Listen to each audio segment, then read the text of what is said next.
పునరుద్ధానం అనేది ఎలా జరుగుతుంది? ఈనాడు చాలామందికి అర్థం కానటువంటి విషయం ఏంటంటే, క్రైస్తవులు అంటే వీళ్ళు ఏంటోళ్ళండి, ఆదివారం వస్తే ప్రార్థనకి వెళ్తారు, మధ్య రోజుల్లో వాళ్ళకి ఇష్టమైనప్పుడు మీటింగ్స్ కానివ్వండి, బైబిల్ తరగతులు కానివ్వండి, ఈ విధంగా చాలా ఆసక్తిగా ఉంటారు. ఏంటి లాభం అనుకునేవారు కూడా చాలామంది ఉన్నారండి లోకంలో, లేరా? ఇప్పుడు మనం ప్రార్థనకు వస్తున్నాం అనుకోండి, ఏ విధంగా చూస్తారంటే మన వాళ్ళని చాలా ఆశ్చర్యంగా చూస్తూ ఉంటారు. ఏంటి లాభం? వీళ్ళ పని, వీళ్ళు చేసుకుంటున్నటువంటి కష్టం, సహనం, ఇవన్నీ కూడా విడిచిపెట్టి బైబిల్ తీసుకుని ప్రార్థనకు వెళ్తున్నారు. ఏంటి వచ్చే లాభం ఏంటి అని సమాజం కూడా ఈనాడు చాలామందిని అనుకుంటుందండి. కానీ మనం మొదటి శతాబ్దంలో మనం చూసినప్పుడు చాలామంది శిష్యులు యేసుక్రీస్తు వారిని వెంబడించారండి. దేనికోసం వెంబడించారు? యేసుక్రీస్తు వారిని వెంబడించినటువంటి చాలామంది కూడా ఎందుకు వెంబడించారంటే, వాళ్ళకి ఆహారం దొరుకుద్దని, అనారోగ్యంగా లేకుండా ఆరోగ్యంగా ఉంటారని, వగేరా వగేరా ఉంటాయి కదా లోక సంబంధమైనటువంటి విషయాలు, ఇవన్నీ కూడా మాకు దొరుకుతాయని వెంబడించినటువంటి వారు చాలామంది ఉన్నారు. ఈనాడు కూడా చూడండి, దేవుని దగ్గరికి ఎందుకు వస్తారంటే మేలులు పొందేదానికి వస్తూ ఉంటారు. మేలులు. ఇప్పుడు దేవుని దగ్గరకు వచ్చినప్పుడు మేలులనే కలగకుండా ఉంటే వస్తారా? ప్రార్థనకు వచ్చాం, కీడు జరిగిందండి, మరలా వచ్చేవారం వచ్చేదానికి ఇష్టపడతారా? ఇష్టపడరు. ఎందుకు ఇష్టపడరు అంటే, ప్రార్థనకి వెళ్ళాం, మాకేం జరగలేదు, ఎందుకు మేము అక్కడికి వెళ్ళాలి? మీరు పనికి వెళ్ళారు, మీకు జీతం ఇవ్వలేదు, నెలంతా పని చేయించుకున్నారు, బాగా చేశారండి, చాలా చక్కగా చేశారు, థ్యాంక్ యూ అని చెప్పారు అనుకోండి, బాగా నవ్వుతూ వస్తారా ఇంటికి? రారా? ఏం చేస్తారు మరి? మేము నెల రోజులు కష్టపడి మీ దగ్గర పని చేసాం, ఏంటి మాకు ఫలితం? అడగరా లేకుండా నవ్వుతూ హ్యాపీగా వచ్చేస్తారా? అలా హ్యాపీగా రాలేరా? ఒక వ్యాపారమే చేస్తున్నారు అనుకోండి, కొన్ని వస్తువులు ఏమైనా అమ్మారు అనుకోండి, వాళ్ళకి ఇచ్చారు, వాళ్ళు డబ్బులు ఇవ్వలేదు, ధనం ఇవ్వలేదు, మీరు ఇచ్చి థ్యాంక్స్ అండి అంటే వాళ్ళు వెళ్తూ ఉంటే గమ్మున ఊరుకుంటారా? ఏమంటారండి? ఫస్ట్ ఇక్కడ పెట్టు అంటారు. అంటే మనం ఏం నేర్చుకోవడానికి ముందుకు వస్తున్నామంటే, ఇప్పుడు మనము యేసుక్రీస్తు వారిని వెంబడిస్తే వచ్చే లాభం ఏంటి? లాభం ఏంటంటే అదే ఈరోజు మనం నేర్చుకోబోతున్నాం. పునరుజ్జన్మ తర్వాత మనము ఆ పునరుద్ధానం అనేది ఎలా జరుగుతుందో మనం నేర్చుకోబోతుంటున్నాం. అంటే ఈ పునరుద్ధానం తర్వాత మనం దేవునితో కూడా ఉండబోతున్నాం. అదండి లాభం క్రైస్తవులకి. క్రీస్తుని వెంబడిస్తే వచ్చే లాభం ఏంటంటే, ఈ పునరుజ్జన్మ తర్వాత, అంటే మనం చనిపోయి తిరగా లేచిన తర్వాత మనం దేవునితో కూడా ఉండబోతాం. అందుకే ఒక భక్తుడు ఉన్నాడండి, పేతురు గారు. ఆయన ఏమంటున్నాడంటే, ఒకసారి మీరు చూసినప్పుడు మత్తయి సువార్త 19వ అధ్యాయము ఒక వాక్య భాగాన్ని చూసి మనం ముందుకు వెళ్ళిపోదాం. మత్తయి సువార్త 19వ అధ్యాయము పేతురు గారు యేసుక్రీస్తు వారి దగ్గరకు వచ్చి ఒక మాట అడుగుతున్నాడండి. చూడండి, మత్తయి సువార్త 19వ అధ్యాయము 27వ వచనం. పేతురు, పేజీ నెంబరు 20, మత్తయి సువార్త 19వ అధ్యాయము 27వ వచనం నేను చదువుతున్నాను. మీరు గమనించినట్లయితే, పేతురు, ఇదిగో మేము సమస్తమును విడిచిపెట్టి నిన్ను వెంబడించితిమి కనుక మాకు ఏమి దొరుకునని ఆయనను అడుగగా. ఏమంటున్నాడండి? మేము సమస్తాన్ని విడిచిపెట్టామండి. విడిచిపెట్టి ఏం చేసాం? మీ దగ్గరకు వచ్చాం, మిమ్మల్ని వెంబడిస్తున్నాం. సమస్తం అంటే ఏమి విడిచిపెట్టారు వాళ్ళు? ఏమి విడిచిపెట్టారండి సమస్తం అంటే? మీరు బాగా గమనించినప్పుడు అపోస్తలులు, శిష్యులుగా ఉంటున్నటువంటి వారందరూ కూడా వాళ్ళు చేస్తున్నటువంటి వృత్తి అంటే చేపలు పట్టుకుంటూ ఉన్నారు. ఎంత సుఖమండి చేపలు పట్టుకుంటే అంటారు. ఆ సముద్రం వైపున, ఆ ఒడ్డున హ్యాపీగా, సంతోషంగా గాలాలు వేసుకుంటూ, లేకుంటే వలలు వేసుకుంటూ, వాళ్ళు హ్యాపీగా చేపలు పట్టుకుంటూ సంతోషంగా వాటితో జీవనం కొనసాగిస్తూ తన కుటుంబాలు పోషించుకున్నటువంటి దినాలు. అలాంటి దినాల్లో యేసుక్రీస్తు వారు గారు వాళ్ళ దగ్గరికి వెళ్ళి ఆయన ఏమన్నాడంటే, నన్ను వెంబడించండి అన్నాడు. ఇప్పుడు పేతురు గారు వెంబడించాడు. అయ్యా, నువ్వు చెప్పినట్టు మేము సమస్తాన్ని విడిచిపెట్టి నిన్ను వెంబడించాం, మాకేంటి లాభం? అంతే కదా. ఇప్పుడు మనం ప్రార్థనకు వస్తే ఏమంటాం? ఎవరు నన్ను పిలిచామనుకోండి, అమ్మ ప్రార్థనకు రండి, అయ్యా రాండి ప్రార్థన కంటే వస్తే ఏంటి లాభం అడిగే వాళ్ళు కూడా ఉన్నారండి. లేరా? ఉన్నారా లేరా? చాలామంది ఉన్నారు. మేము ప్రార్థనకు వస్తాం. నేను ఒక ఆయన అదిగో పోయిన నెలలో అనుకుంటాను వాళ్ళ ఇంటికి వెళ్ళి, అన్న ప్రార్థనకు రండి, ఖాళీగా ఉన్నారు కదా ఎలాగో రండి అంటే ఆయన అంటున్నాడు, మమ్మల్ని కొంచెం గమనించండి అంటున్నాడు. ఏంటంట? గమనించాలంట. ఏం గమనించాలి అంటే ప్రార్థనకు వస్తే బాగా డబ్బు వస్తుంది, ధనం వస్తుంది, ఆస్తి వస్తుంది, అంతస్తు వస్తుంది అనుకుంటున్నాడు ఆయన. మమ్మల్ని మర్చిపోవద్దు, కొంచెం జ్ఞాపకం చేసుకోండి అంటున్నాడు.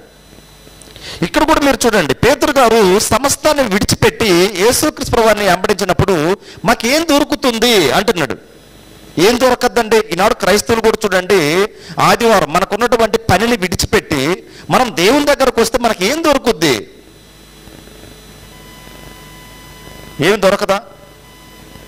ఏం దొరుకుద్దులండి, ఈ కష్టాలు ఎప్పుడు పోవు అంటారా?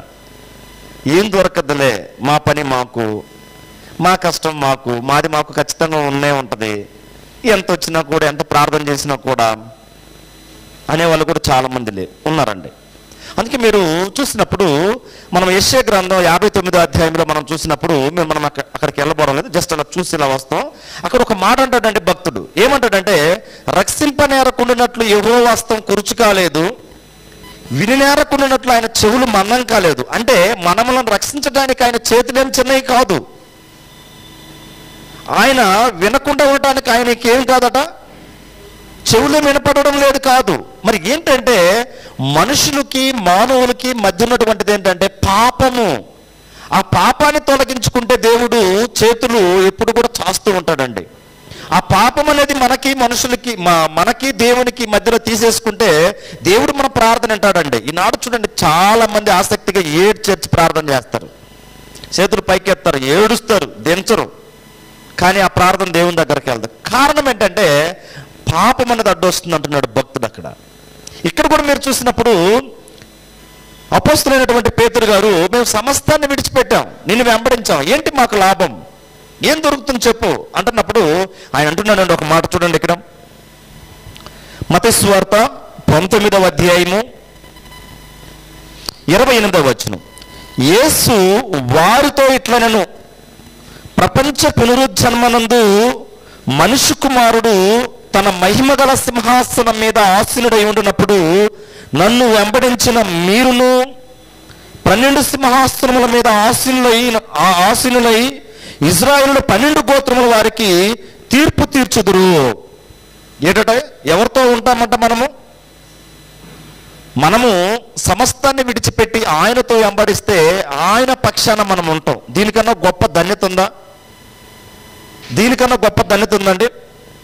దీనికన్నా గొప్ప ధన్యత ఎక్కడ లేదండి ప్రపంచంలో. మీరు చూడండి, మనము సమస్తాన్ని విడిచిపెట్టి క్రీస్తుని మనం వెంబడిస్తే వచ్చే లాభం ఏంటంటే రేపు కాదు, పునరుజ్జన్మలో మనము తిరగా లేచినప్పుడు ఆయన తీర్పు తీర్చేటప్పుడు మనం ఎవరి పక్షాన ఉంటాం?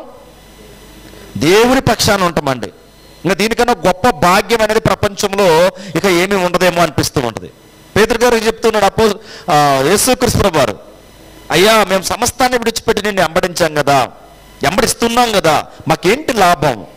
ప్రపంచానికి ఒక పునరుజ్జన్మ అనేది ఉంది, మరలా పునరుద్ధానం అనేది ఉంది ప్రపంచానికి. ఆ పునరుద్ధానములో మీరు నాతో కూడా ఉండి అనేక మందికి తీర్పు తీరుస్తారు. అంటే మనం నీతిగా ఉంటే లాభం ఏంటి? ఇప్పుడు దేవుని దగ్గరకు వచ్చాం, లాభం ఏంటండి? చాలా మంది చూడండి మనస్ఫూర్తిగా రాలేరు, వదులుకొని రాలేరు. ఏంటి? అయ్యో కొన్ని ఉంటాయి కదా, కొన్ని పని కావచ్చు, వ్యాపారం కావచ్చు, వగేరా వగేరా ఉంటాయి కదా మనకి. ఇలాంటివి కూడా కొన్ని వదులుకొని వెళ్ళలేము, దేవుని దగ్గరకు వెళ్ళలేనటువంటి స్థితిలో ఉన్నటువంటి వారు కూడా ఉంటారు. కానీ మనం మనస్ఫూర్తిగా అవన్నీ కూడా విడిచిపెట్టి దేవుని దగ్గరకు మనం వచ్చినప్పుడు మనకి ఏంటి లాభం అంటే, ప్రపంచానికి పునరుజ్జన్మ అనేది ఒకటి ఉంది. పునరుజ్జన్మం అంటే పునరుద్ధానం అనేది ఒకటి ఉంది. ఆ పునరుద్ధానంలో మనం ఏమవుతామంటే దేవునితో కూడా ఉంటాం. దీనికన్నా గొప్ప భాగ్యం ఏంటనేది ఆ రోజు వాళ్ళు కూడా ఇక అడగలేదండి. ఇక ఏంటి లాభం అనేది అడగల. ఆ మాట చెప్పిన తర్వాత ఏమర్థమైంది వాళ్ళకి? ఈ 70-80 సంవత్సరాలు మేము ముగించబడిన తర్వాత మేము దేవునితో కూడా ఉండబోతాం అనేది నమ్మారండి. ఈనాడు మనం కూడా నమ్మాలి. మనం కూడా ఎందుకు వచ్చి ఇక్కడ కూర్చుంటున్నాం, ఎందుకు ఇంత కష్టపడి ఉదయాన్ని అంత ప్రయాసతో వచ్చి కూర్చుంటున్నాం అంటే, అవును, ఈ జీవితం అందే మనం కొరింథీ రాసిన పత్రికలో ఉంటుంది, ఈ జీవితం అందే మనం నిరీక్షణ కలిగినటువంటి వారంగా ఉన్నాం అనుకోండి, దౌర్భాగ్యం అయిపోతామట. మరేంటి, రాబోయే మరలా ఒక జన్మ ఉంది. ఆ జన్మతో మనం ఎవరితో కూడా ఉండబోతున్నాం? దేవునితో కూడా ఉండబోతున్నాం. అయితే పునరుద్ధానం అనేది ఎలా జరుగుతుంది, ఎలా అవుతుంది పునరుద్ధానం అనేది ఎలా అవుతుంది? పాత నిబంధనలో కూడా మనం చూసినప్పుడు ఓసియా గ్రంథం, మనం పోయిన వారం అలాగ చూసి వెళ్ళిపోయాం. ఓసియా గ్రంథం పేజీ నెంబర్ 751.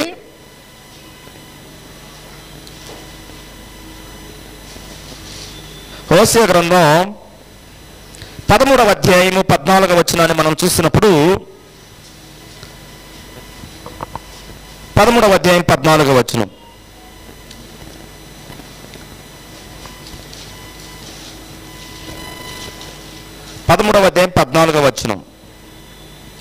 అయినను పాతాళ వశములో నుండి నేను వారిని విమోచింతును, మృత్యు నుండి వారిని రక్షింతును.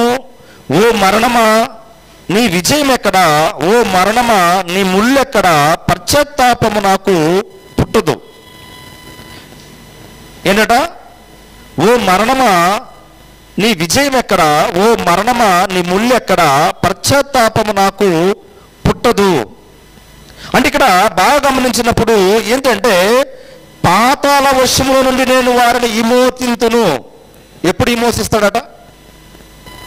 చనిపోయి మనం పాతాళంలో ఉన్నా కూడా మన ఆత్మను మరలా దానికి జన్మ అనేది ఉంది అనేది ఓషియా గారి ద్వారాగా పరిశుద్ధాత్మ ప్రేరణతో మరలా మనకు రాయిస్తూ ఉన్నాడండి.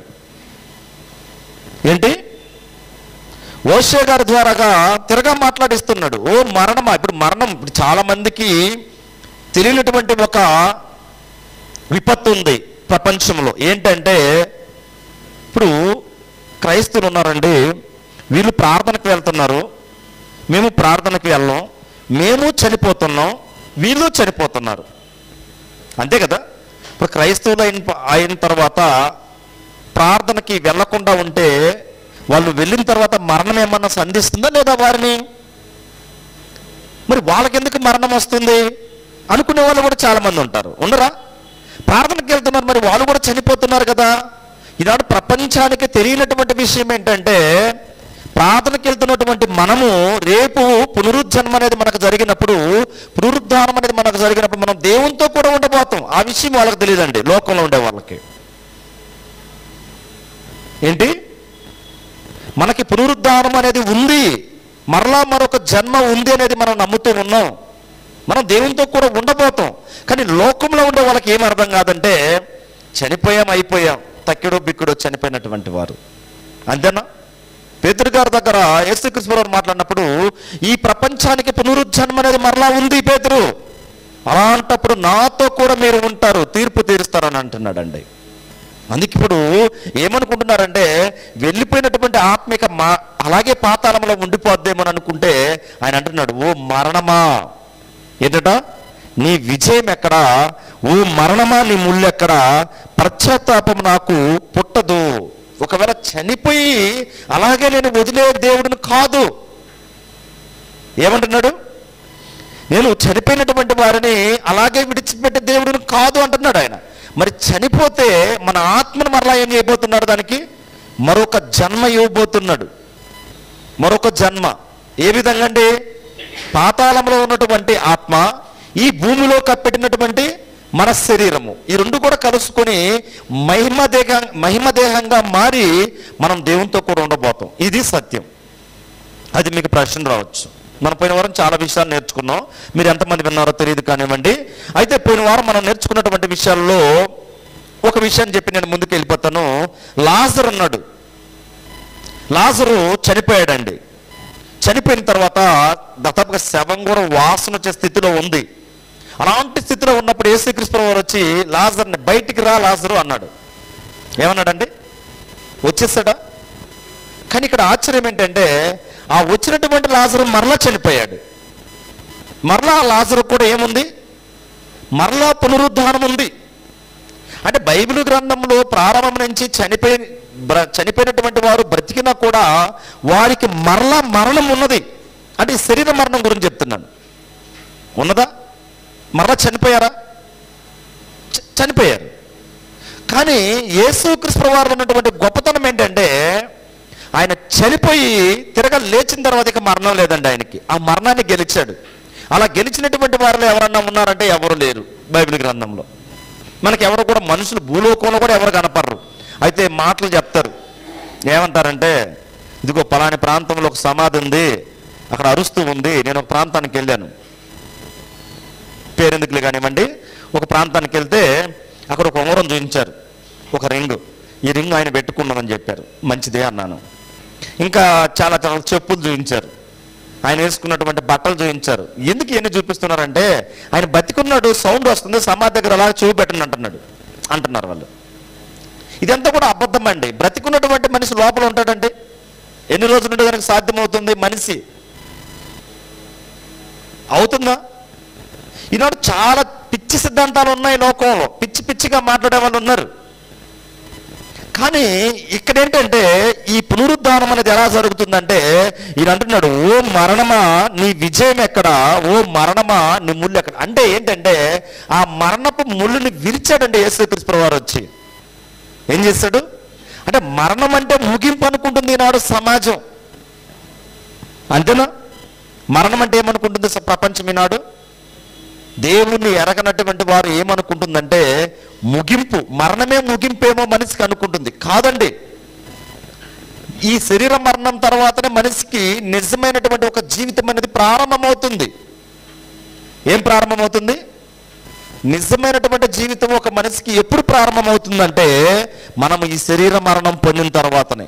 ఎందుకంటే ఈ శరీరంతో మనం దేవుని చూడలేమండి. ఈ శరీరంతో ఏం చేయలేము మనము. రక్త మాంసములు దేవుని రాజ్యమును ఏం చేయవు, స్వతంత్రించుకున్న నేరవు.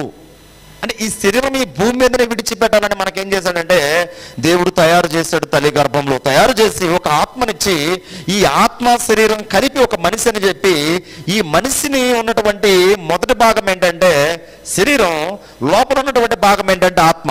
ఈ శరీరం ఏమైపోతుందంటే మట్టికి వెళ్ళిపోతుంది. కానీ దేవుడిచ్చినటువంటి ఆత్మ, నేను మొన్న ఒక చనిపోయినటువంటి వారి దగ్గర వెళ్తే ఈయన ఖచ్చితంగా పరలోకంలో ఉన్నాడు అంటున్నాడు. ఎక్కడున్నాడంట? యేసుక్రీస్తు వారు తప్ప పునరుద్ధానమైనటువంటి వారిలో ఎవ్వరు కూడా తండ్రి దగ్గరికి వెళ్ళినటువంటి వారు లేరు అనేది బైబిల్ ఏం చేస్తుంది, సాక్ష్యం ఇస్తుంది. మరి ఇదందరూ ఎక్కడ ఉంటారు? చనిపోయినటువంటి వారు అందరూ, చనిపోయినటువంటి మృతులందరూ ఎక్కడ ఉంటారంటే మృతుల లోకంలో ఉంటారు, పాతాళ లోకంలో ఉంటారు. మనము ధనవంతుడు లాజరును కూడా చూడగలం. అక్కడ చూసినప్పుడు ధనవంతుడు ఒకవైపు ఉన్నాడు, యాతన పడుతున్నటువంటి స్థలంలో ఉన్నాడండి. మరి లాజరు ఎక్కడున్నాడు? నెమ్మది పొందుకరమైనటువంటి స్థలంలో ఉన్నారు. అంటే ఈ మృతులు ఉండే లోకం అనేది ఒకటి ఉంది. ఆ మృతుల లోకంలో ఎవరున్నారంటే చనిపోయినటువంటి ఆత్మలన్నీ కూడా దేవుడు భద్రపరిచి ఉన్నాడు. ఈ భద్రపరిచినటువంటి ఈ ఆత్మలకే మరలా ఏముందండి? పునరుద్ధానం ఉంది. అయితే ఆ పునరుద్ధానము ఎలా ఉంటుంది అనేదే మనం ఈరోజు ఏం చేస్తున్నాం, నేర్చుకుంటూ ఉన్నాం. అయితే మొదటి సందర్భంగా ఈ పునరుద్ధానం అనేది ఎలా జరుగుతుందంటే క్రీస్తునందు విశ్వాసం వస్తే మాత్రమే మనకు పునరుద్ధానం జరుగుతుంది. ఎలా జరుగుతుంది? విశ్వాసం, క్రీస్తు నందు విశ్వాసం అంటే, క్రీస్తు నందు అంటే క్రీస్తు బయట ఏంటో అర్థం చేసుకోండి. ఇప్పుడు భార్యాభర్తలను ఏమన్నదండి బైబిల్ గ్రంథం? వివాహమైన వాళ్ళకి బాగా తెలుసు, ఏక శరీరం అని చెప్పింది. ఇప్పుడు బాగా గమనించండి, ఇప్పుడు ఒక భార్య, ఒక స్త్రీ భర్తతో ఉంటేనే మాత్రమే ఆ గౌరవమే వేరు. అంతేనా? అంటే నేను లేని వారి గురించి చెప్పడం లేదండి, ఫ్యామిలీగా ఉన్నటువంటి వారి గురించి చెప్తున్నాను. భార్యాభర్తలు కలిసి జీవిస్తూ ఉన్నప్పుడు ఒక భార్య భర్తతో కలిసి ఉంటేనే అది ఒక కుటుంబం అవుద్ది. భర్తతో కలిసి ఉండనప్పుడు ఏమవుద్దండి? ఏమవుద్ది? అది చాలా చెడ్డ పేరండి లోకంలో మనం చూసినప్పుడు. ఈనాడు మనం కూడా ప్రార్థనకు వస్తున్నాం, క్రైస్తవులుగా ఉంటున్నామంటే కాదండి, మనం ఎవరితో ఉండాలి? క్రీస్తుతో ఉండాలి. క్రీస్తులోనికి మనం ఉండాలండి. ఆ క్రీస్తులో ఉన్నటువంటి వారికే ఏమవుతుందంటే ఈ యొక్క పునరుద్ధానం అనేది జరుగుతూ ఉంది. క్రీస్తునందు లేని వారికి కూడా పునరుద్ధానం జరుగుద్ది, అయితే వాళ్ళ పరిస్థితి వేరే అవుతుంది. క్రీస్తు నందు ఉండి పునరుద్ధానం అనేది మనకు జరిగింది అనుకోండి, ఖచ్చితంగా మనం ఎక్కడ ఉంటాం? దేవునితో కూడా ఉంటాం. మనం చూసినప్పుడు మొదటి సందర్భాన్ని మనం పరిశీలన చేస్తున్నాం. యోహాను సువార్త 11వ అధ్యాయము. యోహాను సువార్త 11వ అధ్యాయాన్ని మనం చూసినప్పుడు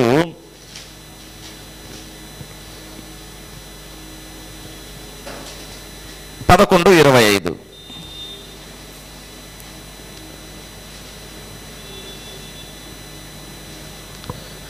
పేజీ నెంబర్ 92 కొత్త నిబంధనలో యోహాను సువార్త 11వ అధ్యాయము 25వ వచనం. అందుకు యేసు, పునరుద్ధానమును జీవమును నేనే, నా యందు విశ్వాసముంచువాడు చనిపోయినను బ్రతుకును, బ్రతికి నా యందు విశ్వాసముంచు ప్రతివాడును ఎన్నటికీ చనిపోడు. ఈ మాట నమ్ముచున్నావని ఆమెను అడిగెను. ఇక్కడ మొదటి సందర్భాన్ని మనం పరిశీలన చేస్తున్నాం. ఈ పునరుద్ధానం అనేది మొదటగా ఎవరికి జరుగుద్దంటే, అటు క్రీస్తు నందున్నటువంటి వారికి జరుగుద్ది, క్రీస్తు నందు లేనటువంటి వారికి జరుగుద్ది. కానివ్వండి, వాళ్ళకి మనకి వ్యత్యాసం ఏంటంటే, ఎవరికి? దేవుల్లో ఉండి చనిపోయినటువంటి వారికి, దేవుళ్ళు లేకుండా చనిపోయినటువంటి వారికి వ్యత్యాసం ఏంటంటే, ఆయన అంటున్నాడు, అందుకు యేసు, పునరుద్ధానమును జీవమును నేనే, నా యందు విశ్వాసముంచువాడు చనిపోయినను మరలా బ్రతుకుతాడు. చనిపోయినను మరలా బ్రతుకుతాడు.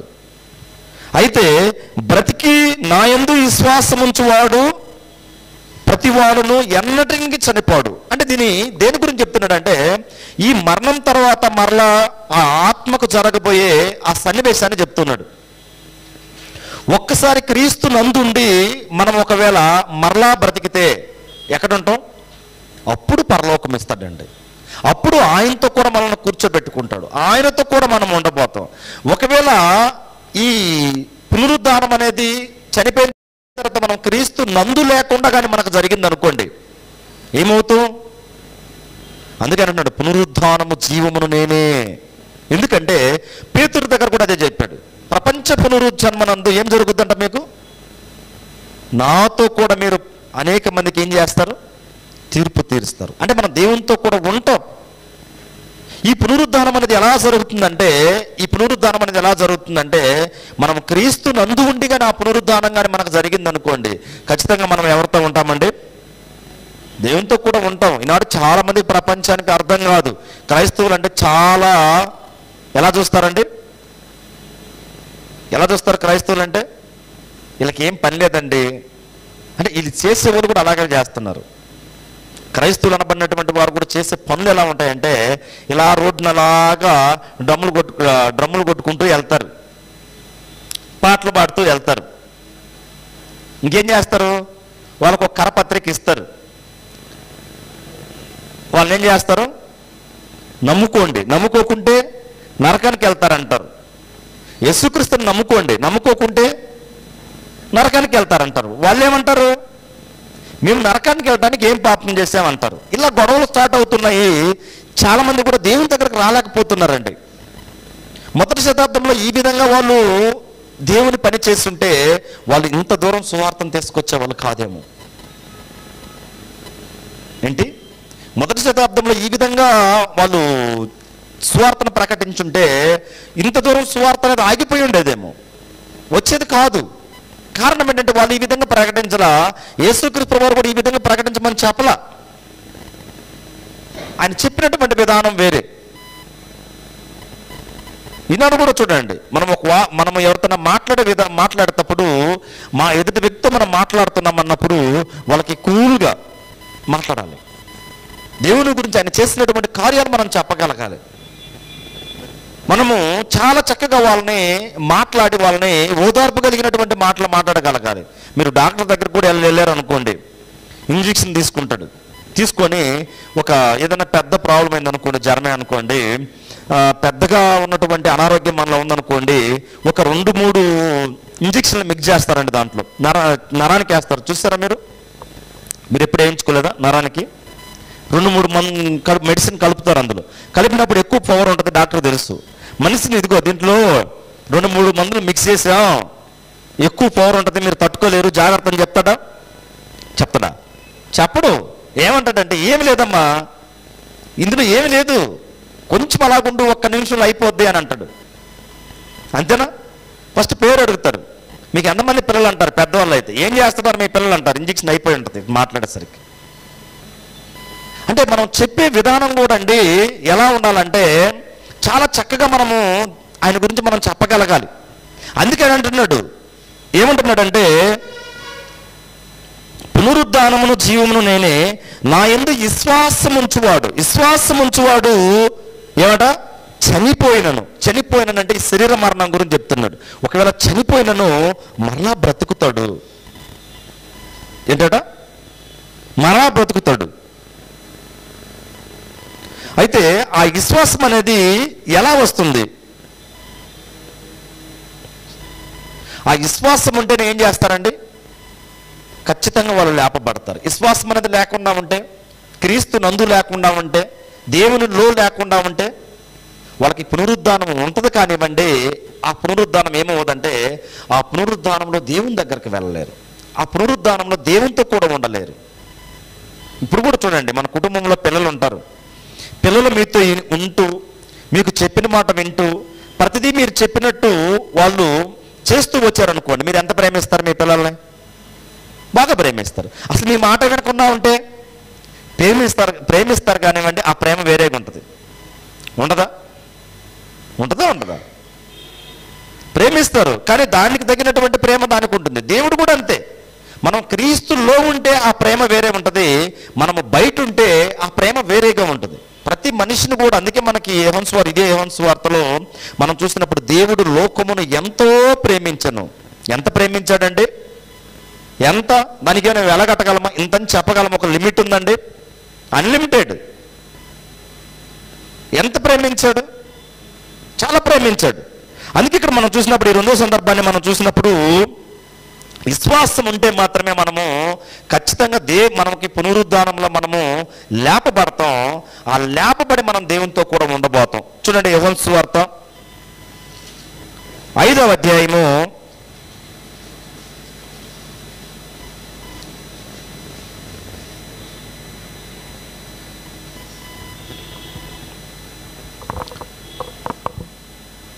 28-29 వచనాలు. దీనికి ఆశ్చర్యపడకుడి, ఒక కాలము వచ్చుచున్నది, ఆ కాలమున సమాధుల్లోనున్న వారందరూ ఆయన శబ్దమును విని. బాగా గమనించండి, ఎలా అంట? విశ్వాసం ఉంటే ఖచ్చితంగా ఏంటి?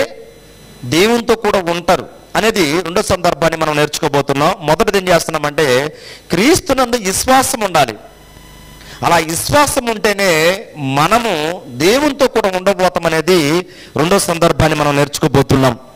యోహాను సువార్త 5వ అధ్యాయము 28-29 వచనాలు మనం చూస్తున్నప్పుడు దేవుని వాక్యం ఈ రీతిగా తెలియపరుస్తూ ఉంది. దీనికి ఆశ్చర్యపడకుడి. ఆశ్చర్యం పడద్దు మీరు. మరేంటి? ఒక కాలం వచ్చుచున్నది, ఆ కాలమున సమాధులలో నున్న వారందరూ ఆయన శబ్దము విని. ఇది చాలా ఆశ్చర్యం అండి. ఎలా లేపబడతారట మృతులు? అసలు ఆ పునరుద్ధానం అనేది మనకి ఎలా జరుగుతుందంటే సమాధులలో ఉన్నటువంటి వారందరూ ఆయన శబ్దము విని. అంటే ఇప్పుడు అర్థం ఏంటంటే సమాధులలో ఆదాము దగ్గర నుంచి మన్ను చేయబడినటువంటి ప్రతి వారు కూడా యేసుక్రీస్తు వారి యొక్క శబ్దం వింటారు అనేది బైబిల్ గ్రంథం తెలియజేస్తుంది.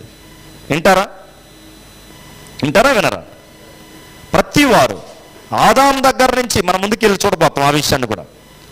ఆదాము దగ్గర నుంచి ఇప్పటిదాకా కూడా మన్ను చేయబడినటువంటి వారందరూ కూడా యేసుక్రీస్తు వారు ఒకవేళ వస్తే, ఇప్పుడే వచ్చాడు అనుకోండి, మనము మహిమదేహంగా మారి మనం దేవునితో కూడా ఉండబోతాం. మరి ముఖ్యంగా చనిపోయినటువంటి వాళ్ళందరూ కూడా ఏం చేస్తారట? సమాధులలో నుంచి ఏం చేస్తారంట? ఆయన శబ్దం వింటారు. అంటే ఇప్పుడు మన్ను చేయబడినటువంటి వారందరూ కూడా ఏంటి? వాళ్ళు బ్రతుకుతారు. వాళ్ళకి మరలా ఏముంది? పునరుద్ధానం అనేది ఉంది. ఇప్పుడు యేసుక్రీస్తు వారి శబ్దం విని వాళ్ళు ఏం చేస్తారు? సమాధులలో ఉన్న వారందరూ ఆయన శబ్దము విని, ఇక్కడ 2 సందర్భాలు మనకు తెలియజేస్తున్నారు. 29వ వచనం, యోహాను సువార్త 5వ అధ్యాయము 29వ వచనం. మేలు చేసిన వారు జీవ పునరుద్ధానమునకు, కీడు చేసిన వారు తీర్పు పునరుద్ధానమునకు బయటకు వచ్చెదరు. ఈ పునరుద్ధానం అనేది ఎందుకు జరుగుతుందంటే, ఎలా జరుగుతుందంటే, వాళ్ళ యొక్క క్రియలను బట్టి దేవుడు వాళ్ళకి ఏమి ఇవ్వబోతున్నాడండి? ఏమి ఇవ్వబోతున్నాడు? జీతం. ఎవరి దగ్గర ఉంది జీతం? నేను మీకు ప్రారంభంలోనే చెప్పాను, నెలంతా పని చేయించుకున్నారు. పని చేయించుకుని హ్యాపీగా వెళ్ళరండి అంటే, ఏమంటాం? మేము చేసినటువంటి కష్టానికి మాకు జీతం ఎక్కడ అంటారు, అనరా? ఇప్పుడు ఈ మృతులు కూడా అదేనండి. ఈ మృతులు కూడా మీరు చూసినప్పుడు, ఇంకా మీరు కొంచెం ముందుకెళ్ళి మత్తయి సువార్తలో చూసినప్పుడు, బుద్ధి కలిగినటువంటి కన్యకలు 5 మంది, బుద్ధి లేనటువంటి కన్యకలు 5 మంది. చూస్తారా? ఈ బుద్ధి కలిగినటువంటి వారు నిద్ర ఆగారం లేకుండా ఆయన కోసం ఎదురెదురు చూస్తున్నారండి. కారణం ఏంటంటే, పెళ్లి కుమారుడు వస్తాడు, ఆయన మనం ఎదుర్కొందాం. మరి బుద్ధి లేనటువంటి వారు ఏమనుకున్నారు?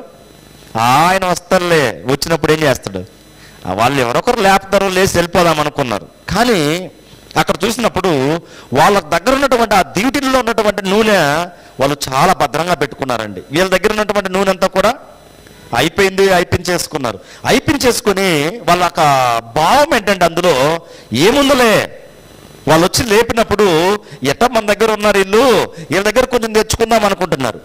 రక్షణ కూడా అండి, అది రక్షణకు సాదృశ్యంగా ఉంది. రక్షణ కూడా అంటే, ఎవరైతే రక్షింపబడతారో వాళ్ళ దేవునితో కూడా ఉండబోతారండి. రక్షణ లేనటువంటి వారు, ఒక ఆయన అంటాడంట, ఇక నేను చనిపోయి 2 రోజులు ఉందని తెలుస్తున్నా, నేను బాప్తిసం పోయి చనిపోతే దేవుని దగ్గరికి వెళ్తారు. ఆ విధంగా బాగా ఎంజాయ్ చేస్తాను, లోకంలో ఏం కావాలో అనుభవిస్తాను, మొత్తం చేస్తాను, ఇక నేను చనిపోతాను, ఇంకా 2-3 రోజులు ఉందనగా నేను అప్పుడు బాప్తిసం పోయి చనిపోతాను, అప్పుడు దేవుని దగ్గరికి వెళ్తాడట. ఆ విధంగా? అయితే ఇక్కడ మనం చూసినప్పుడు దేవుడు ఏమంటున్నాడు? దేవుడు ఏం చేస్తున్నాడంటే, తన కుమారుని లోకానికి పంపించి ఒక తీర్పు దినం అనేది ఈ భూలోకానికి ఉంది. భూలోకానికంటే చెట్లకో, గుట్లకో, లేకుంటే బిల్డింగ్స్కో, వీటికి కాదండి, విలువైనటువంటి పదార్థాలకు కాదు తీర్పు దినం. మరి ఎవరికి? మనుషులకి తీర్పు దినం అనేది ఉన్నప్పుడు ఆ సమాధుల్లో ఉన్నటువంటి వారందరూ కూడా లేపేది ఎందుకు లేపాలి? ఇప్పుడు ఎందుకు లేపాలి వాళ్ళని? వాళ్ళు చేసిన క్రియలు వారితో ఉన్నాయి. మనం అనుకుంటాం ఏమి లేదులే, సస్తే తక్కిడో బిక్కుడో అయిపోయింది. ఒక ఆమె అంటుంది, మొన్న ఈయన నెమ్మదిగా ఉండలేనయ్యా, అసలు నన్ను దేవుడు దేశకుపాను అంటుంది. ఏమంట? నిజం అమ్మా, ప్రార్థనకు రా, దేవుడు మేలు చేస్తాడంటే అని చెప్తుంది. ఉండలేకపోతున్నా, ఎందుకయ్యా ఈ బ్రతుకు, ఇవన్నీ ఇంత కష్టం ఉంటే నేను అక్కడికి వెళ్ళిన తర్వాత నా పరిస్థితి ఏంటి? అక్కడ దేవుడు రాణిస్తాడా అంటుందామె. ఇంత కష్టాలు ఎక్కడ ఉన్నాయి, నిన్ను మరలా దేవుడు రాణిస్తాడా అంటే, అమ్మ క్రియలనే వస్తాయి. అదే అంటున్నాడు ఆయన. ఏమంటున్నాడు? మేలు చేసిన వారు జీవ పునరుద్ధానమునకు, కీడు చేసిన వారు తీర్పు పునరుద్ధానమునకు బయటకు వచ్చెదరు. ఇప్పుడు సమాధుల్లో ఉన్నటువంటి శరీరాలన్నీ కూడా, ఆ శరీరాలు, ఆ మృతుల లోకంలో ఉన్నటువంటి ఆత్మ, ఈ 2 కలుసుకొని వాళ్ళు లేపబడతారు. ఎవరండి? ఎవరు? మృతులు, చనిపోయినటువంటి వారు లేపబడిన తర్వాత, ఒకటి మేలు చేసినటువంటి వారు ఉన్నారు అందులో, మరొకటి ఎవరున్నారు? కీడు చేసినటువంటి వారు కూడా ఉన్నారు. వాళ్ళు ఒకటి ఎక్కడికి వెళ్తారట? వాళ్ళు మేలు చేసిన వారు జీవ పునరుద్ధానమునకు, నిత్యము ఉండే దేవునితో కూడా ఉండబోయేదానికి. పేతురు గారి దగ్గర చెప్పారా? ప్రారంభంలో మనం చూసాం, అయ్యా సమస్తాన్ని విడిచిపెడితే నిన్ను వెంబడిస్తే ఏంటి మాకు అన్నారు కదా. ఈ ప్రపంచ పునరుజ్జన్మనందు మీకేం కలుగుద్ది? నాతో కూడా మీరు ఉంటారు. అదే మేలు చేసినటువంటి వారి భాగం అండి. కీడు చేసినటువంటి వారు తీర్పు పునరుద్ధానమునకు బయటకు వచ్చెదరు. అయితే 3వ సందర్భాన్ని ఇందులో మనం గమనించినప్పుడు, ఆ మృతులు అనే వాళ్ళు అసలు ఎలాగ లేపబడతారు? ఏంటి? మృతులు లేపబడతారు కదా, ఆ లేపబడతారో మనం చూసాం కదా. వాళ్ళు ఏ విధంగా, ఎలాంటి శరీరాలతో వాళ్ళు లేపబడతారో మనము 3వ భాగాన్ని మనం చూద్దాం. చూసినప్పుడు కొరింథీయులకు రాస్తున్నటువంటి మొదటి పత్రిక అధ్యాయము మీరు ఇంటికి వెళ్ళిన తర్వాత ఈ అధ్యాయం కూడా మొత్తం కూడా బాగా చదివారనుకోండి, మనం ఎలాగో చదవము, చెప్పిన తర్వాత ఎప్పుడు కూడా చదివినటువంటి రోజులు లేవనుకుంటా. ఒకసారి ఈ రోజు మీరు చదవండి. ఇంటికి వెళ్ళిన తర్వాత ఏం చేస్తారంటే ఈ కొరింథీ రాసినటువంటి 15వ అధ్యాయం కానీ మీరు చదివారనుకోండి, చాలా చక్కగా ఉంటుందండి ఈ వాక్య భాగం. చూడండి ఒకసారి. కొరింథీ రాసినటువంటి మొదటి పత్రిక 15వ అధ్యాయము 35వ వచనం. అయితే మృతులు ఎలాగో లేతురు. ఏంటట? చనిపోయినటువంటి మృతులు ఎలాగ లేస్తారు అనేది మనం మూడో సందర్భాన్ని మనం చూస్తూ ఉన్నాం. ఎలా లేస్తారంట వారు ఎట్టి శరీరముతో ఒత్తురని ఒకడు అడుగును. ఒక ఆయన అడుగుతూ ఉన్నాడు, అయ్యా మీరు మృతులు లేస్తారని చెప్తూ ఉన్నారు కదా, వాళ్ళు ఏ విధంగా లేస్తారు? ఏంటి? వాళ్ళు ఎలాంటి శరీరాలతో లేస్తారు? ఇప్పుడు ఈ శరీరం ఉంది, మట్టిలో పెట్టేసాం. మట్టిలో పెట్టిన తర్వాత బాగా అలాగే ఉంటుందండి. మీరు ఫిలమెంటరీ అనేది ఉండేదన్నమాట. పాత నిబంధన కాలంలో యేసేపు దగ్గర మనం చూసినప్పుడు శవాలని భద్రపరిచే ఆ యొక్క పద్ధతి ఉన్నది. అప్పుడు ఏం చేసేవాళ్ళు, వాళ్ళకి తెలుసు మరలా వీళ్ళు లేస్తారనేది వాళ్ళకి తెలుసు కాబట్టే వాళ్ళు కెమికల్, అప్పుడు ఉన్నటువంటి సుగంధ ద్రవ్యాలు, అక్కడ ఉన్నటువంటి ఆ కెమికల్ అవన్నీ కూడా వేసి శవాలను ఏం చేసేవాళ్ళు అంటే ఫిలమెంటరీ అంటుంటారు అనమాట. వాటిని శవాలను భద్రపరిచేవాళ్ళు. మీరు పాత నిబంధనలో చూస్తున్నప్పుడు భద్రపరిచేవాళ్ళ. కారణం ఏంటంటే వాళ్ళకి తెలుసు మరలా ఈ శవం అనేది లేయిపోతుందని. కానీ మనం ఎక్కడ దాచగలమండి? మీరు కరోనా వచ్చినప్పుడు చూసారనుకోండి, వదిలేసి వెళ్ళిపోయారు చాలామంది. మా వాళ్ళు కాదు ఇల్లని ఏం చేశారు? కరోనా వచ్చినప్పుడు ఎలా చేశారండి? కరోనా వచ్చినప్పుడు మనుషుల పరిస్థితి ఎలా ఉందంటే గుట్టలు గుట్టలుగా హాస్పిటల్ ఇడిచిపెట్టి వెళ్ళిపోయినటువంటి వారు ఉన్నారు. ఎలాంటి పరిస్థితి వచ్చిందో చూడండి సమాజానికి. అయితే ఇక్కడ ఏమంటున్నాడంటే, అయితే మృతులు ఎలాగ లేతురు, వారి ఎట్టి శరీరముతో ఒత్తురని ఒకడు అడుగును.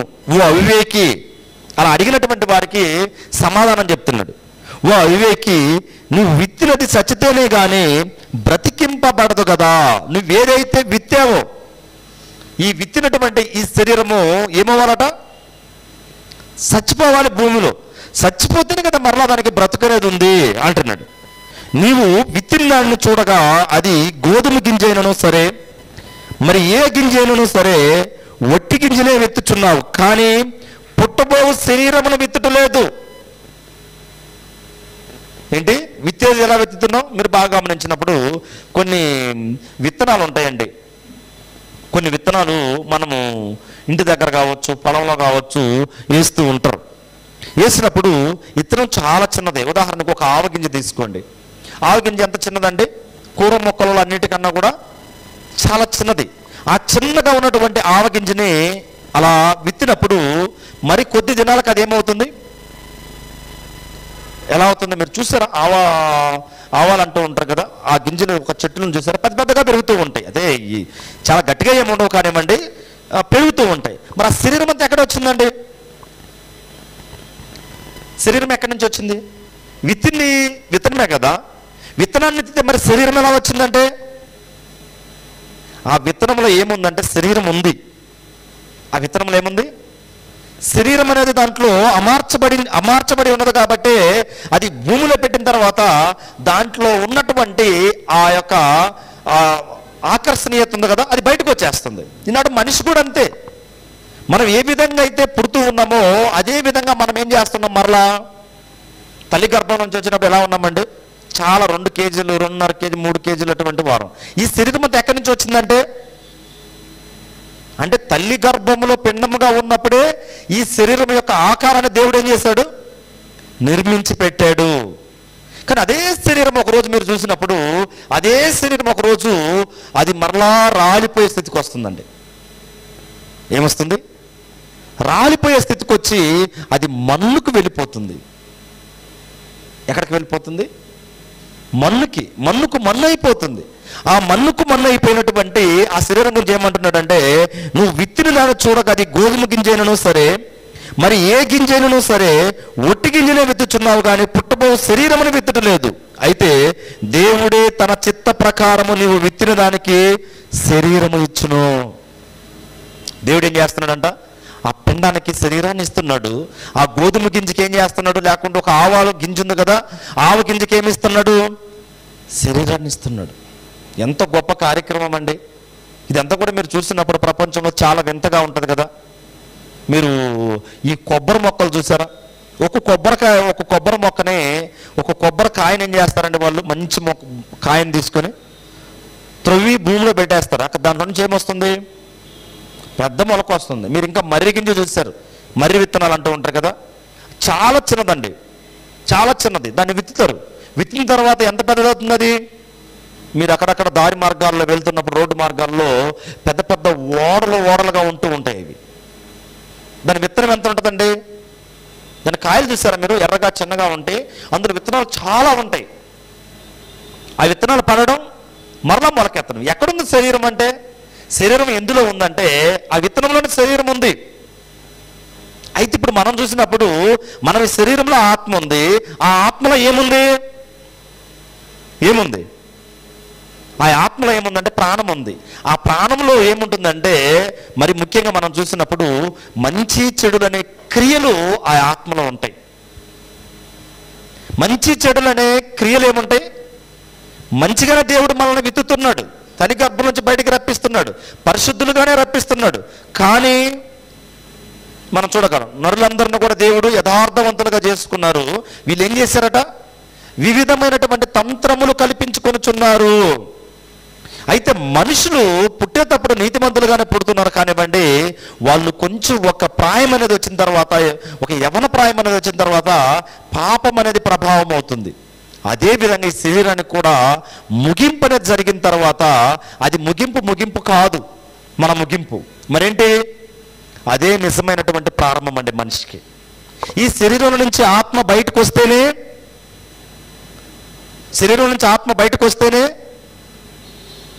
నిజంగా అది దేవునితో ఉండబోతుందా, లేకుంటే దేవుణ్ణి విడిచి బయట ఉండబోతుందా అనేది తెలుస్తూ ఉంటుంది. అందుకే ఇక్కడ మనం చూసినప్పుడు 42వ వచనం, కొరింథీయులకు రాస్తున్నటువంటి మొదటి పత్రిక 15వ అధ్యాయం 42వ వచనం, మృతుల పునరుద్ధానము అలాగే శరీరము క్షయమైనదిగా విత్తబడి అక్షయమైనదిగా లేపబడును.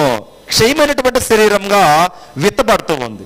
క్షయం అంటే నాశనం అయ్యేది. నాశనం అయ్యే ఈ శరీరంగా విత్తబడి నాశనము కానటువంటి శరీరంగా ఏమవుతుందట? లేపబడుతుంది. ఘనహీనమైనదిగా విత్తబడి బలమైనదిగా లేపబడును. బలమైనదిగా విత్తబడి బలహీనమైనదిగా విత్తబడి బలమైనదిగా లేపబడును. ప్రకృతి సంబంధమైన శరీరముగా విత్తబడి ఆత్మ సంబంధ శరీరముగా లేపబడును. ప్రకృతి సంబంధమైన శరీరం ఉన్నది కనుక ఆత్మ సంబంధమైన శరీరము కూడా ఉన్నది. ఏమున్నదట? ప్రకృతి సంబంధమైనటువంటి శరీరము ఇది. ఆత్మ సంబంధమైనటువంటి శరీరం రేపు ధరించుకోపోయేది. ఎప్పుడు మృతులకు పునరుద్ధానము జరిగినప్పుడు అప్పుడు ఏమవుతుంది? ఒక మంచి శరీరాన్ని, మహిమ దేహము, ఒక మంచి శరీరాన్ని మరలా ఇవ్వబోతున్నాడండి. ఏంటి ఆ శరీరం అంటే? మహిమ శరీరము. ఇంతవరకు ఎవరికన్నా వచ్చిందంటే అది యేసుక్రీస్తు వారికి మాత్రమే ఇవ్వబడింది. ఎవరికి ఇవ్వబడింది? ఆయన ఏం చేశాడంటే ఆయన కూడా సమాధి చేయబడ్డాడు. ఆయన ఆత్మ ఎక్కడున్నది? పాతాళ మృతుల్లోకంలో ఉన్నది. ఆ మృతుల్లోకంలో ఉన్నటువంటి ఆ ఆత్మ మరలా ఈ శరీరాన్ని అమర్చుకొని మహిమ దేహంగా మారి దేవుని దగ్గరికి వెళ్ళాడండి. ఈనాడు మనం కూడా ఏంటి అంతే. 45వ వచనం 15వ అధ్యాయం మొదటి కొరింథీయులకు రాసిన పత్రిక 45. ఇందు విషయమై ఆదాము మొదటి మనుషుడు జీవించు ప్రాణి ఆయనని వ్రాయబడి ఉన్నది. కడపటి ఆదాము జీవింపచేయు ఆత్మ ఆయను. ఆత్మ సంబంధమైనది మొదట కలిగినది కాదు, ప్రకృతి సంబంధమైనదే మొదట కలిగినది, తరువాత ఆత్మ సంబంధమైనది. మొదట ఎలాంటి శరీరం అనేది ఇవ్వబడింది, తయారు చేశాడంటే అది ప్రకృతి సంబంధమైనటువంటి శరీరమే తయారు చేశాడు. ఆ ప్రకృతి సంబంధమైనటువంటి శరీరంలో ఆత్మను పెట్టాడు. ఏం చేస్తాడు? ఈ ప్రకృతి సంబంధమైనటువంటి శరీరంలో ఆత్మను పెట్టి ఆ ఆత్మకి ఏం చేస్తాడు? ఆ ఆత్మకి శరీరాన్ని కలిపి మనిషిగా దేవుడు తయారు చేశాడు. ఆ మనిషి ఏమవబోతున్నాడంటే చనిపోబోతున్నాడు. అంటే ఈ శరీరం నుంచి ఆత్మ అనేది బయటికి రాబోతుంది. అలా వచ్చిన దాన్నే ఈనాడు ఏమంటున్న సమాజం మరణం, చచ్చిపోయాడు, ఏమంటున్నాడు సత్తోగ్బుటవరు, సత్తుటాంగు, మర్గయ్య, ఇలా అంటున్నారు అనమాట. ఎక్కడికి పోతున్నాడు అనేది తెలియడం లేదు ఈనాడు. అయితే ఈ చనిపోయినటువంటి ఈ ఆత్మకి ఏముందంటే మరలా మరలా మరలా బ్రతుకు ఉంది అనేది మనకి బైబిల్ గ్రంథం తెలియజేస్తుందండి. చివరిగా మనం చూసినప్పుడు 55వ అధ్యాయం 55వ వచనం, ఇందులోనే 1 కొరింథీ రాసిన పత్రిక 15వ అధ్యాయము 55వ వచనం.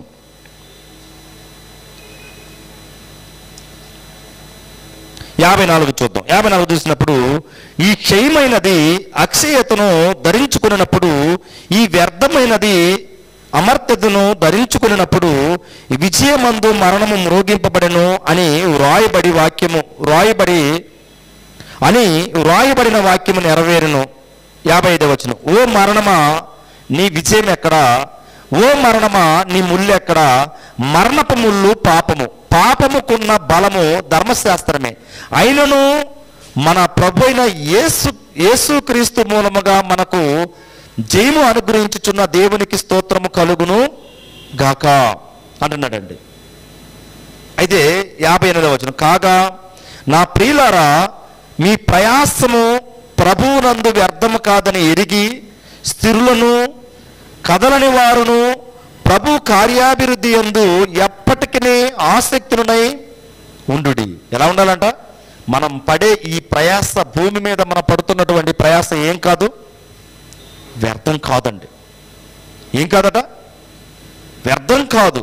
వ్యర్థం కాబట్టే మనల్ని ఏమంటున్నాడంటే కదలని వారును ప్రభు కార్యాభివృద్ధి యందు ఎప్పటికీ ఆసక్తులై ఉండు. ఎందుకు మనం ఆసక్తులై ఉండాలంటే మనకేముందండి, పునరుద్ధానం అనేది ఉంది. ఆ పునరుద్ధానం ఎలా అవుతుందంట? మొట్టమొదటి మనం చూసినప్పుడు క్రీస్తునందు విశ్వాసం ఉంచాలి. ఆ విశ్వాసం ఉంటే ఏం చేస్తారంట, వాళ్ళు సమాధుల నుంచి బయటకు వస్తారు. ఆ బయటకు వచ్చిన వాళ్ళు ఏ విధంగా వస్తారు, ఎలా వస్తారు? శరీరంలో, భూమిలో ఉన్నటువంటి శరీరము, మృతుల్లోకంలో ఉన్నటువంటి ఆత్మ, ఈ రెండు కలిసి మహిమ దేహంగా మార్చబడి దేవుని దగ్గర మనం నిలబడబోతాం, దేవునితో కూడా ఉండబోతాం. అలా ఉండబడినప్పుడు ఒకవేళ దేవునితో కూడా మనం ఉండలేదు అంటే ఇప్పుడు జీవించే జీవితం ఏమై ఉండాలి? క్రీస్తు నందు లేదు. అందుకే పేతురు గారు అడిగారు, అయ్యా మేము సమస్తాన్ని విడిచిపెట్టి నిన్ను వెంబడిస్తాం, మాకేంటి లాభం అన్నాడు. ఏంటి? మేము సమస్తాన్ని విడిచిపెట్టి మిమ్మల్ని వెంబడిస్తే మాకేంటి లాభం అన్నప్పుడు ఆయన ఏమన్నాడండి, ఈ ప్రపంచానికి పునరుజ్జన్మ అనేది మరలా ఉంది పేతురు, అలాంటప్పుడు నాతో కూడా మీరు ఉంటారు. ఈ ఉదయకాల సమయంలో మనము మన కుటుంబాలు దీవింపబడుతూ మృతులకు పునరుద్ధానం ఉంది. ఆ పునరుద్ధానము ఎలా జరుగుతుందనేది ఈ యొక్క ఉదయకాలంలో మనం నేర్చుకున్నాం. కాబట్టి మనం కూడా అనేక మందికి ఈ విషయాలు తెలియపరచడానికి ముందుకు వెళ్ళాలని మిమ్మల్ని అందరినీ కూడా ప్రేమతో కోరుకుంటూ నా మాటలు ముగిస్తున్నాను. ఓపిక ఉన్నటువంటి మీకు అందరికీ ప్రత్యేకమైన వందనాలు తెలియజేసుకుంటూ